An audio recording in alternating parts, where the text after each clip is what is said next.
Pudding খেতে কার না ভালো লাগে? আমার তো ভীষণ ভালো লাগে। তো আই হোপ আপনাদের সবারও পুডিং অনেক পছন্দ। তো হঠাৎ যদি পুডিং খেতে মন চায় তো ঝটপট কিভাবে পুডিং বানানো যায় সেই ব্যবস্থাই সেটা চিন্তা করে আজকে আমি একটা পুডিং বানালাম। বিসমিল্লাহির রহমানির রহিম। আসসালামু আলাইকুম। আই হোপ সবাই অনেক ভালো আছেন। তো আজকে আমার পুডিং খেতে ইচ্ছা করতেছিল, তো চিন্তা করলাম ঝটপট কিভাবে একটা ছোট্ট পুডিং বানানো যায়। সেই চিন্তা থেকে ছোট করে একটা পুডিং বানালাম।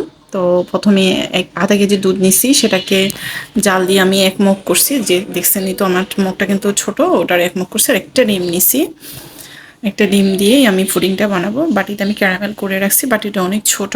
তো আপনারা যারা দেখতেও সুন্দর লাগে ছোট পুডিং, যারা বাসার সদস্য কম, তারা চাইলে এই মিনি পুডিংটা করে ফেলতে পারেন একটা ডিম দিয়ে।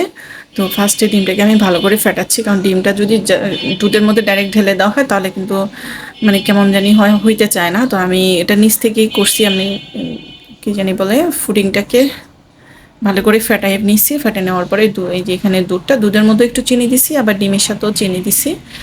দিয়ে আমি দুধটাকে ভালো করে, ডিমটাও চিনিটা ভালো করে গুলবো। গোলার পরে তারপরে আমি ডিম আর দুধটা অ্যাড করে ফেলবো। আমি কিন্তু আধা কেজি দুধ নিচ্ছি। আপনারা চেষ্টা করবেন আধা কেজি দুধকে, এই ছোটো মগটা কিন্তু বেশি বড় না, অনেক ছোট, মানে 1 কাপ থেকে একটু বেশি হবে ওরকম করে ফেলছি। তাহলে পুডিংটা অনেক সুন্দর হয়, খেতেও মজা হয়, একটু হলুদও হয়। যদি দুধটা ঘন কম হয় তাহলে কিন্তু হয় না। পরে এটাকে আমি একসাথে এই যে অ্যাড করে দিব। অ্যাড করে দিয়ে আবার কিছুক্ষণ নাড়াচাড়া করব, যাতে দুধ আর ডিম একসাথে মিক্স হয়ে যায়। আমি ক্যারামেলটা আগেই করছি, আপনারা আগেই করে রাখবেন।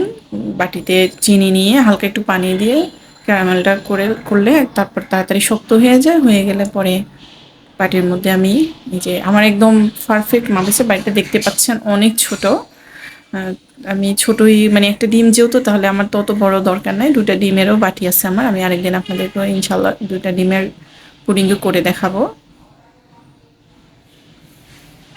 একদম আমি কিন্তু মেপে নিই নাই, জাস্ট হয়ে গেছে। আমার ছেলে দেখে বলতেছে তোমার আইডিয়া তো ভালো, যে যতটুকু নিচু হয়ে গেছে। এই যে পরে আমি পুডিংটা বানালাম, এটা আমি ভাপে দিয়ে করছি। সময়ের জন্য আমি আসলে অতটুকু করতে পারিনি। চেষ্টা করবো আরেকদিন যখন করবো আপনাদেরকে ফুল ভিডিওটাই দেওয়ার জন্য। দেখেন পুডিংটা মানে কালারটা আসলেই ন্যাচারালি এরকম আসছে, মানে কালারটা এত সুন্দর হয়েছে।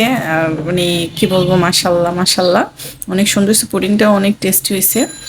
দেখেন একদম পারফেক্ট। এটা কিন্তু এখনো হালকা গরম আছে, এখনো ফুল ঠান্ডা হয় নাই। তো যদি ভালো লাগে অবশ্যই বাসায় ট্রাই করবেন। সবাইকে অনেক অনেক ধন্যবাদ। আসসালামু আলাইকুম।